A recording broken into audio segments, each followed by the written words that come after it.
स्थिति है। इसकी बड़ी आन्वीक्षिकी विद्या से, बड़ी दूरदर्शिता से सदगुरु कबीर साहब ने इसका दर्शन किया था। उनका मन उद्वेलित हो उठा। अब एक क्रांति लाते हैं वो धर्म के विषय को लेकर, पंडितों से, मुल्लाओं से सबसे प्रश्न पूछते हैं। वो कितना वैज्ञानिक तथ्य है, आप सब लोग कहते रहते हैं लेकिन समझते नहीं है। कंकड़ पत्थर जोड़ के मस्जिद लियो बनाए, अता चढ़े मुल्ला बांक बे का बारा बाया खुदा है। सारे संसार को बनाने वाला ईश्वर, जिसको बनाया वही चिल्ला रहा है। कहां? मस्जिद में बैठ करके। मंदिर में हम घंटा घड़ियाल लेकर बजा रहे हैं, भगवान का आते पता नहीं है। भगवान के नाम पर इतनी घृणा, वैमनस्यता और इतनी निम्न स्तर कर्म किए जाते हैं कि शायद भगवान हो तो लजा जाए।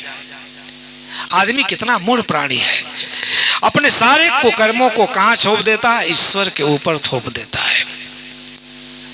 ये बात मैं इसलिए कह रहा हूं कि संसार में सारी बुराई के जड़ में ईश्वर है।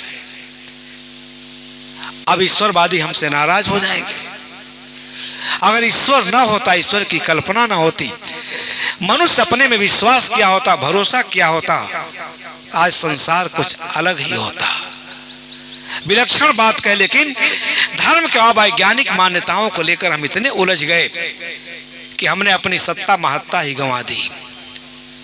इसलिए कबीर के चिंतन का हमारे लिए अर्थ है, बड़ा महत्वपूर्ण है। धर्म को लेकर के कितना उहापोह है, कितनी घृणा है, कितनी नफरत है, एक उदाहरण से आप समझ सकते हैं। इसलिए सदगुरु कबीर साहब काशी में पूछ रहे थे, काजी तुम कौन किताब बखानी। जो शब्द हैं, जो उपदेश हैं, हमारे हृदय को, मस्तिष्क को झकझोर के रख देते हैं। ये सब साधारण बातें नहीं है। आज इन्हीं बिंदुओं पर विचार होना चाहिए और तब धर्म को हमको आत्मसात करना चाहिए। अभी गंगा की बात हो रही है, संगम की बात हो रही है। आज इस 21वीं सदी में यह मान्यता कि गंगा में नहाने से हम ईश्वर के लोक में चले जाएंगे, इस दुनिया में पुण्य कर्म करने की क्या आवश्यकता है? इस अवैज्ञानिक मान्यता ने देश का, राष्ट्र का, देश के बौद्धिक क्षमता का इतना पतन किया। एक इंजीनियर और डॉक्टर भी भटक जाता है, उसको अपने में भरोसा नहीं, सीधे मंदिर जाता है कि जो कुछ मैं हूं भगवान की कृपा से हूं। मुझे एक बार आश्चर्य हुआ, मेरे यहाँ एक कार्यक्रम था, तो संघ के आदमी थे बड़े नजदीक, तो आप लोगों का नाम सुने होंगे। इस समय वो राजस्थान के राज्यपाल हैं कलराज मिश्र, उनको हमारे यहाँ आना था। तो उस समय वो हिमाचल के राज्यपाल थे, बनारस गए हुए थे, गाजीपुर के रहने वाले हैं। तो उन्होंने कहा कि नहीं, मैं माँ विंध्यवासिनी का दर्शन करके ही कबीर मठ में जाऊंगा। हमने कहा मुझे कोई शिकायत नहीं चाहिए, जिसका दर्शन करके आइए। वहां गए तो उनको सूचना मिला कि नहीं, आप हिमाचल के नहीं, आप सबसे बड़े राज्य राजस्थान के राज्यपाल बना दिए गए हैं। पत्रकार उनको घेर लिए कि आपका तो यहाँ आना बहुत बड़ा संदेश देता है। माँ विंध्यवासिनी में जो शक्ति है वो सारा शक्ति साक्षात प्रकट हुआ। उन्होंने कहा निश्चित तौर पर मेरा यहाँ आना और माँ विंध्यवासिनी का दर्शन करने का ही ये प्रतिफल है कि मैं राजस्थान जैसे बड़े राज्य का राज्यपाल बना दिया गया। तो हमारे यहाँ आए तो हमने उनको विनम्रता से कहा कि महाराज यहाँ आने से तो आपको कोई प्रमोशन मिलेगा नहीं, तो यहाँ तो आपका आना निरर्थक है। तो धीरे से कहते हैं कि महाराज आप लोग सब बात को खंडन कर देते हैं, ये इतने बड़े राज्यपाल हैं, गवर्नर हैं, उनकी आस्था कहाँ है? कर्म पर भरोसा नहीं। अरे उनमें कुछ अच्छाई रही होगी, पार्टी ने निर्णय किया होगा कि बड़े राज्य को संभाल सकते हैं, इसमें देवी की कृपा का। लेकिन अगर ये अखबारों में समाचार निकलता है तो आम जनता में कितना बड़ा संदेश जाता है। धर्म को हमने इस रूप में लिया। सदगुरु कबीर साहब की आत्मा जल उठी, एक चित्तकार है उनका दर्शन। धार्मिक वातावरण को लेकर के इतना विषाक्त है, इतना कुढ़न है, इतना जलन है, इतनी घृणा है सब तरफ धर्म के नाम पर अराजकता। इसलिए वो कहते हैं, सबको कहते हैं, सब लोग साखी कहते रहते हैं, पाथर पूजे हर मिले तो मैं पूजूं। बड़ी इसकी निंदा भी होती है। एक दिन हरि कुंभ में कुछ पत्रकारों ने पूछा ज्योतिष मठ के जो शंकराचार्य हैं श्री अभिमुक्तेश्वरानंद जी से कि कबीर पंथ समाज के लोग भी आपके पास आए थे और कबीर ने तो सारे मूर्ति का ही खंडन कर दिया, पूजा पाठ का खंडन कर दिया, आपका क्या कहना? उन्होंने कहा वो बहुत बड़े ज्ञानी पुरुष थे, मैं इनके विचार से असहमत नहीं हो सकता हूँ, तत्व ज्ञानी थे, लेकिन ये समझना चाहिए कि हम लोग किस मूर्ति की पूजा करते हैं। इतना तर्क है दुनिया में, धारदार तर्क है, सब कोई धाराशायी हो जाता है। कहें मूर्तियां तो बहुत बनी हैं बाजारों में, दुकानदार रखे हैं अपने अपने यहाँ। हम लोग उस मूर्ति की पूजा करते हैं जिसकी हम लोग प्राण प्रतिष्ठा करते हैं। हम उस मूर्ति की नहीं पूजा करते जो दुकान में रखी हुई है। जब वहां से आती है नहला धुला करके, जब प्राण प्रतिष्ठा करते हैं तब हम उसकी पूजा करते हैं। ये अवैज्ञानिक मान्यता शीर्ष स्तर पर पहुंचा है। हम कैसे सच्चे धर्म के शरण में जा सकते हैं? बड़ी उलझनपूर्ण बातें हैं। इसलिए सदगुरु कबीर साहब कह रहे हैं, बादशाह है कौने भेसा। ऐसा ऐसा प्रश्न पूछा धार्मिकों से कि दांत उनके खट्टे हो गए। बादशाह है कौने भेसा, किस भेष में तुम्हारा बादशाह रहता है, तुम्हारा अल्लाह रहता है, कैसा कपड़ा पहनता है, कहाँ रहता है, घर मकान कहाँ है? सबसे पूछा, किसी के पास कोई जवाब नहीं, क्योंकि इससे मनुष्यता का इतना पतन हो रहा था, मानवीय गरिमा का। हमको ऐसे जगह हमारी बुद्धि को ले जा करके खड़ा कर दिया गया कि हमारा विवेक ही हर लिया गया। धर्म के क्षेत्र में आप बिल्कुल समर्पण की मुद्रा में हैं, क्योंकि अगर कुछ कहेंगे तो आप अधार्मिक हो जाएंगे। जो उसमें बातें हैं वो सब ईश्वर से कहलवाया गया है और आज भी हम मानते हैं। तब कबीर साहब इस बात को कहते हैं, धर्म कथा जो कहते ही रहे, लाबर उठ जो प्रातः कहें। व्यास गद्दी पर चाहे मुल्ला जी हों, पांडे जी हों, व्यास जी हों, जिनकी सबकी स्थिति एक समान है, किसी में सत्य कहने का साहस नहीं है। सब लोग बैठ करके सुनते रहते हैं। जब वो कथा सुनाई जाती है कि महाराज सगर के पत्नी से सुमति से 60,000 पुत्र पैदा हुए थे, ये वैज्ञानिक लोग भी सुनते हैं भागवत कथा में, कोई नहीं पूछता है। इतनी अवैज्ञानिक बात विधि व्यवस्था के विरुद्ध एक कोरा बकवास, क्या मतलब है इसका? हनुमान जी पृथ्वी के 13 लाख गुना बड़ा पिंड, उष्मा का महासमुच्चय, उसको निगल गए थे।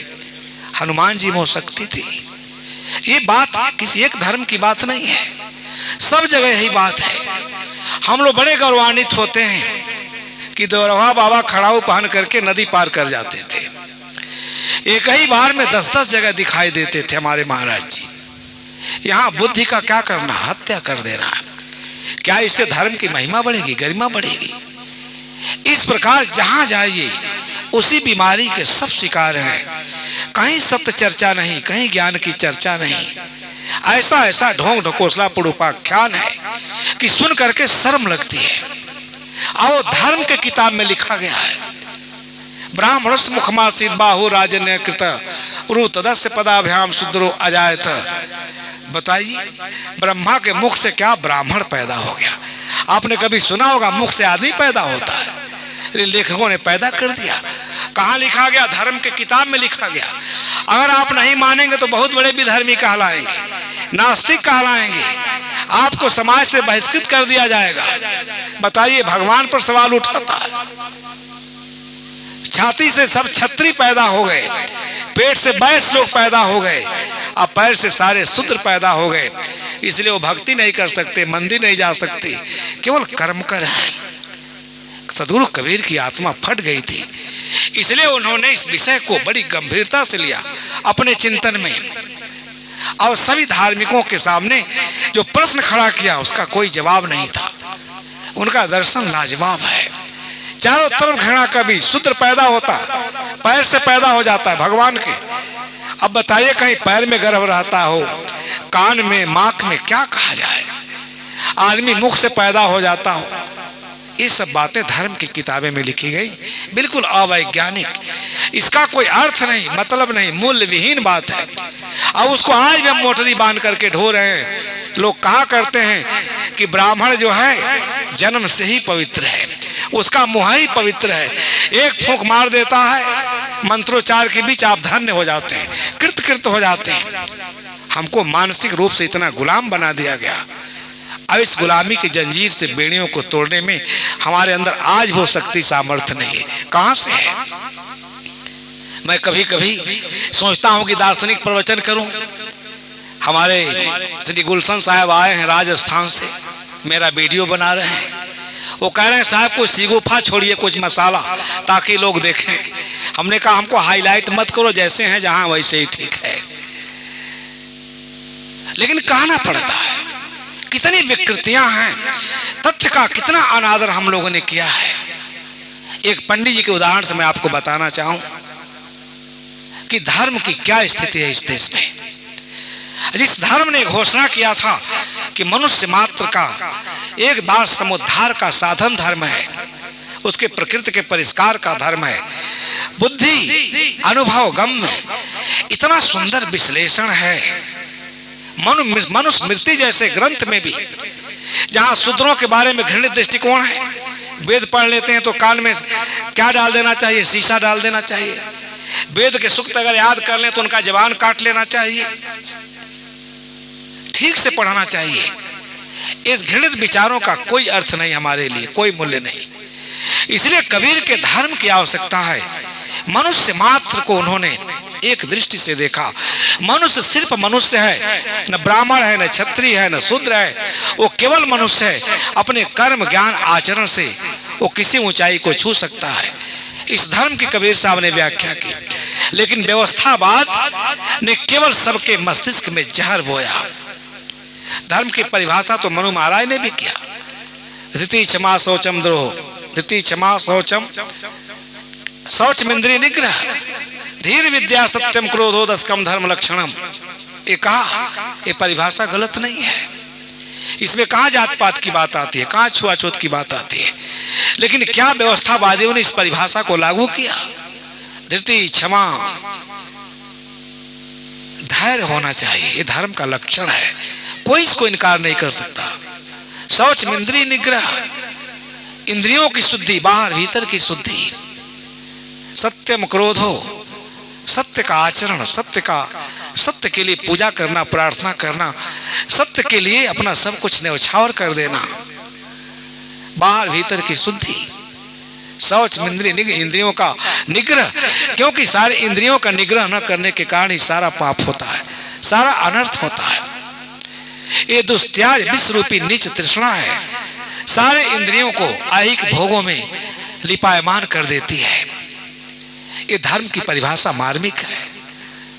धीर विद्या सत्यम क्रोधो दशकम धर्म लक्षणम। ये 10, जहां जिसके जीवन में 10 चीजें हैं, धृति, क्षमा, शौच, बाहर भीतर की शुद्धि, इंद्रियों का निग्रह, धैर्य, सत्य का पालन, सत्य में जीना, सत्य के लिए संपूर्ण समर्पण, ये 10 लक्षण जो बताए, ये कितना मार्मिक है।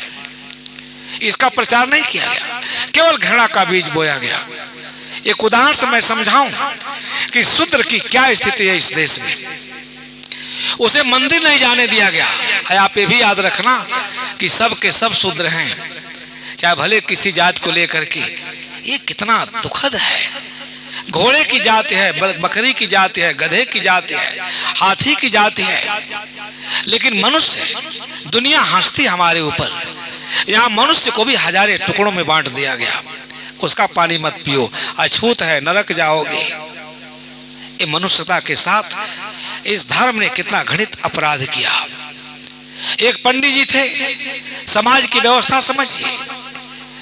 अब पंडित जी थे तो उनके घर एक चमार जात का नौकर था, काम करता था, पूरा परिवार। पुराने समय की बात है, गरीब आदमी और क्या करे। एक दिन उसका बच्चा बीमार पड़ गया, गरीबी का समय था। इलाज कराने के लिए पैसे नहीं थे, तो चमार की जो पत्नी थी, जो हल चलाता था, कठोर परिश्रम करता था, इस सामाजिक व्यवस्था ने मानवता को तहस नहस कर दिया। वो हल चलाता है, खेत जोतता है, बीज बोता है, मड़ाई करता है, पानी चलाता है, अन्न जब लाकर घर में रख देता है तब कहते उसमें आपके यहाँ क्या पता व्यवस्था है नहीं, एक गाय के गोबर का लोग भगवान बना के रख देते हैं। कहते हैं तुम मत छूना, ऐसे तुम अछूत हो।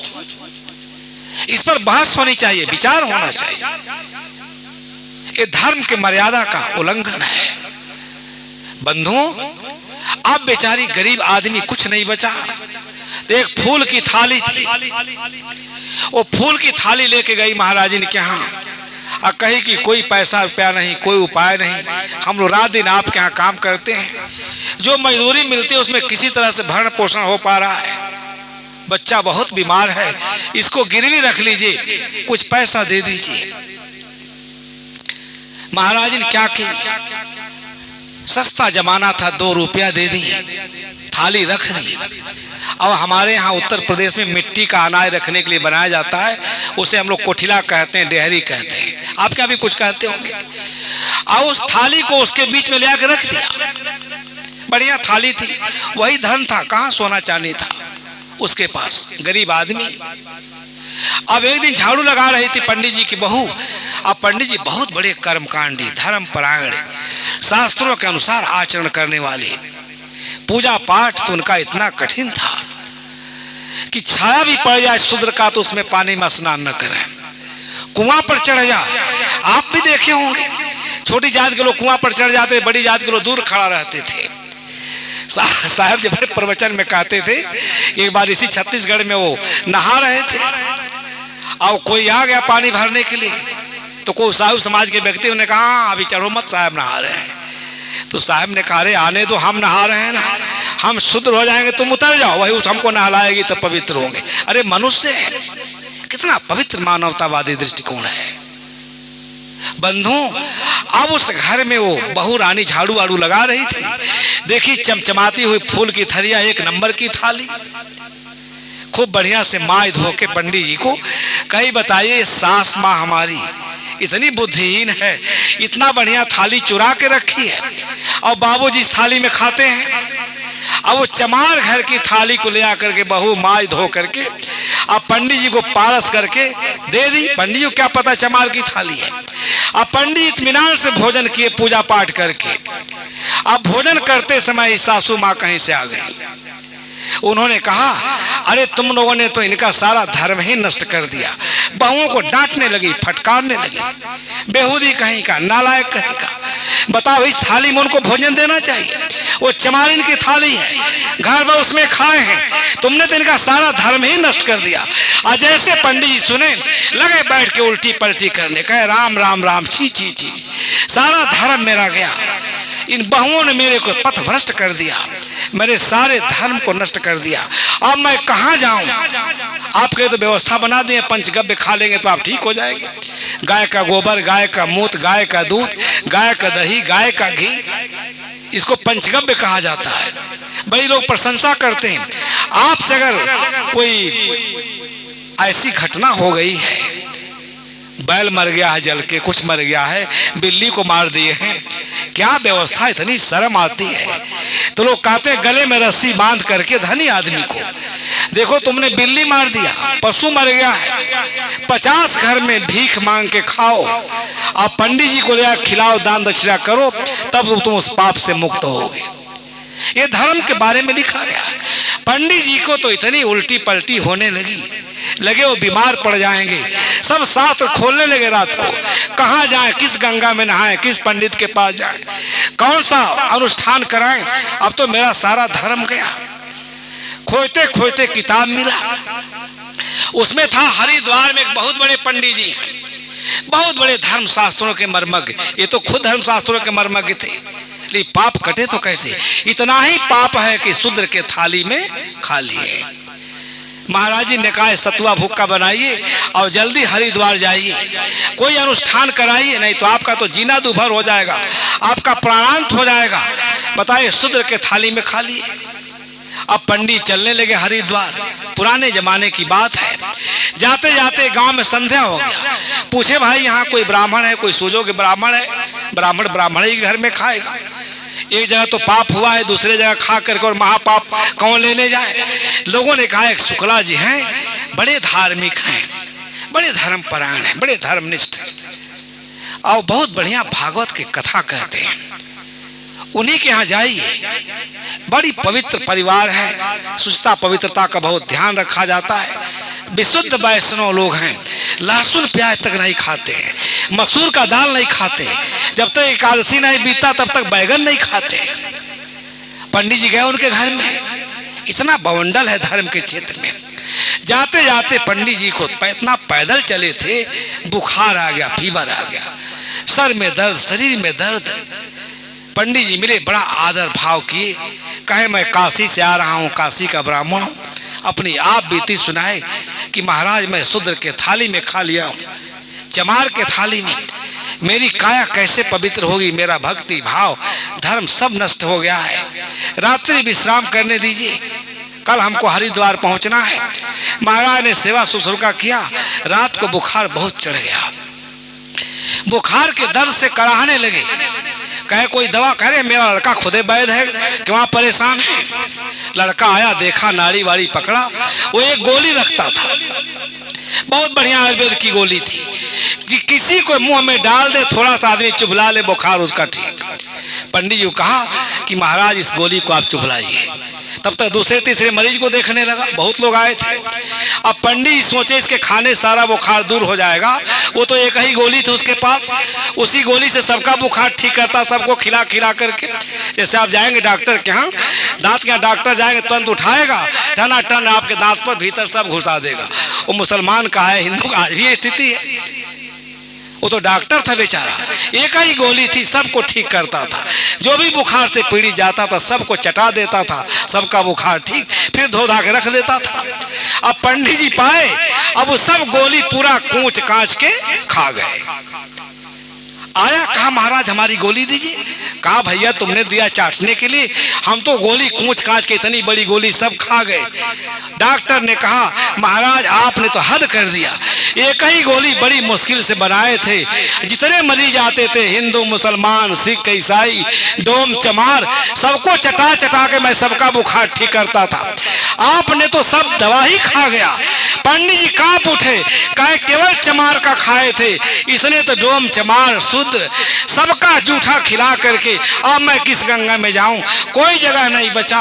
राम राम राम, कहाँ इसके घर हमारे रात में ठहर गए, इसने तो हमको किसी लायक नहीं छोड़ा। एक ही पाप किए थे, आज तो हम गाय खाने वाला के भी जूठा खाए।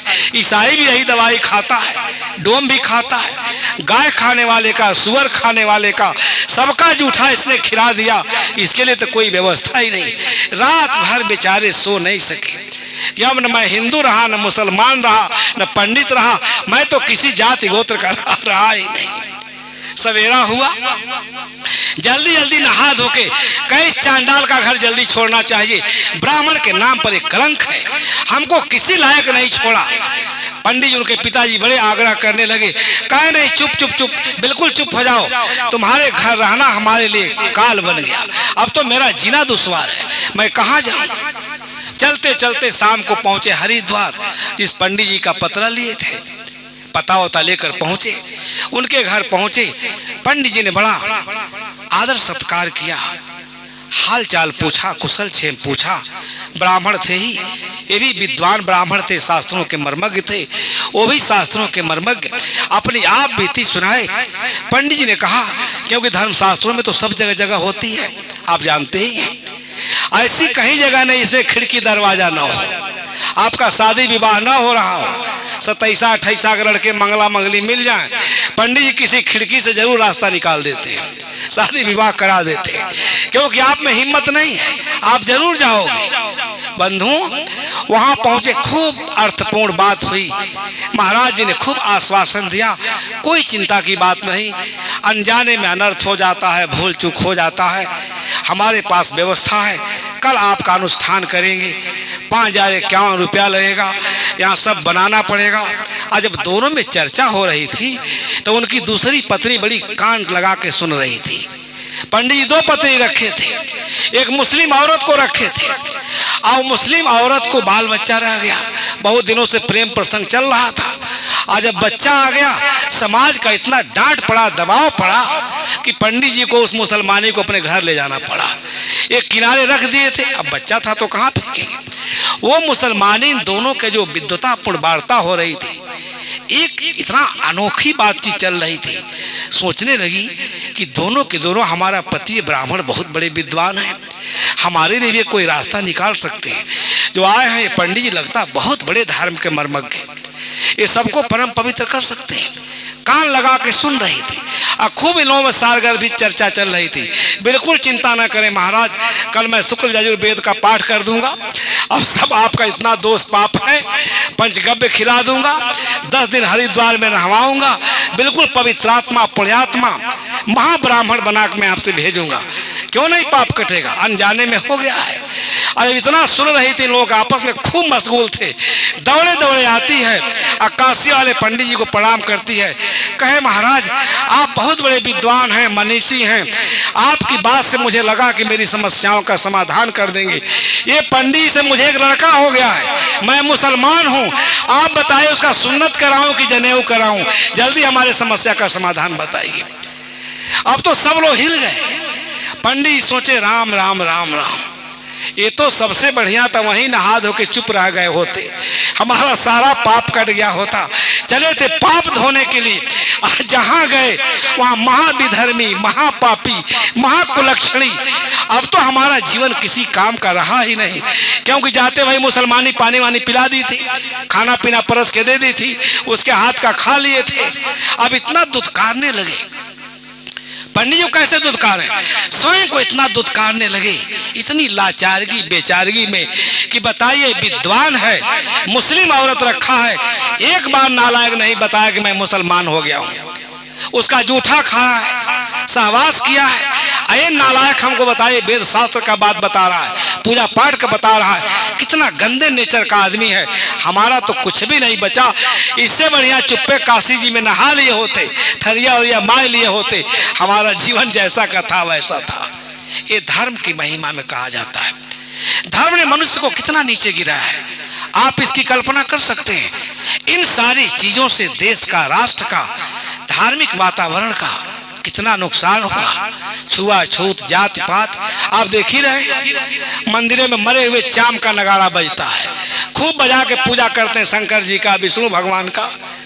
लेकिन अगर आदमी चला जाए तो कहें राम राम राम, मंदिर प्रांगण में आ गया, सारा मंदिर नापाक। हमारे यहाँ जगजीवन बाबू के बारे में कहा जाता है, बड़े वरिष्ठ मंत्री थे नेहरू जी के। एक बार गए संपूर्णानंद संस्कृत यूनिवर्सिटी, ब्राह्मणों का यूनिवर्सिटी, एक आख्यान दी, वहां एक बाग देवी का मंदिर है, जाके दूर से दर्शन कर ली। जैसे गेट आउट हुए, गेट के बाहर सब ब्राह्मणों ने कहा कि पूरा परिसर अशुद्ध है, पूरे परिसर को गंगा जल ले आओ, सब छिड़कवाओ, सब मूर्ति धो, सारा हाल धोवो, नहीं तो इसमें पठन पाठन करने लायक है ही नहीं, ये शुद्ध रह गया। हम बताइए कितने नीचे हैं, कितने अधम हैं, कितने पापी हैं। इन सारे रोगों का दवा सदगुरु कबीर साहब ने दिया। और तब ये कहते हैं, सदगुरु कबीर साहब ने सबको कड़ी फटकार दी, तगड़ा घूंट पिलाया कि तुम धर्म के नाम पर मनुष्यता के साथ कितना घृणित व्यवहार कर रहे हो।